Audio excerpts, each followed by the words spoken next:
dacht, oh mein Gott, für das sie sich so fest und in dem Buch kann umhalen, dass da mehr von der Welt kein Muscht. Über sie kreien, ha sie dann doch noch für sich mit ihren Peppes, der Besitzer, was ihr nicht so steht, du bist wirklich den Allmächtigen, der Stärksten.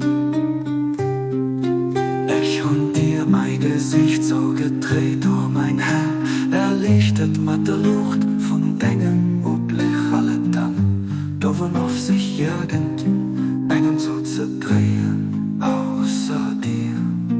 Oh, das Zeichen, dass es kein anderer Gott gibt, außer Hinsehen sind reicher von der Offenbarung an der Schöpfung hin. Hört wirklich den Erschenker los, den neue Song von der Offenbarung hast, den Sinai geriet durch den hexten Horizont und lichte Brotstau von den hellen Baum, über denen nicht herauskennt, geschwart wird dann durch den Dauer von all der Janus, die am Himmel an ob der Erd sind.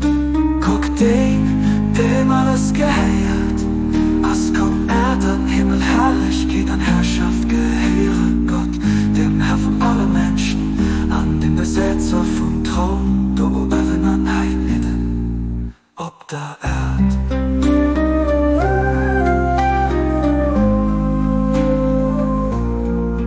Ich und dir mein Gesicht so gedreht, oh mein Herr, erlichtet mit der Lucht von Dingen, oblich alle dann, doven auf sich irgend engem so zu drehen, außer dir.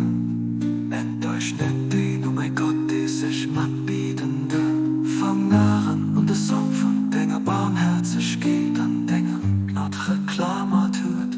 Oh, du die von denen, die barmherzig geht, weisen der Barmherzigsten aus.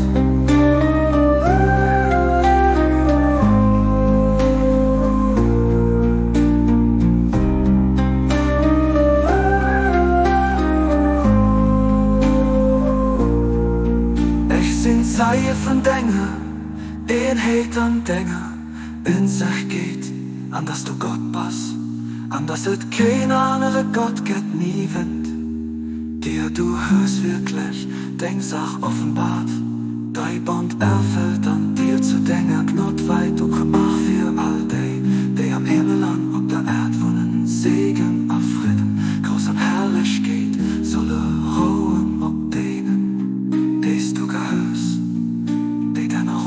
So viel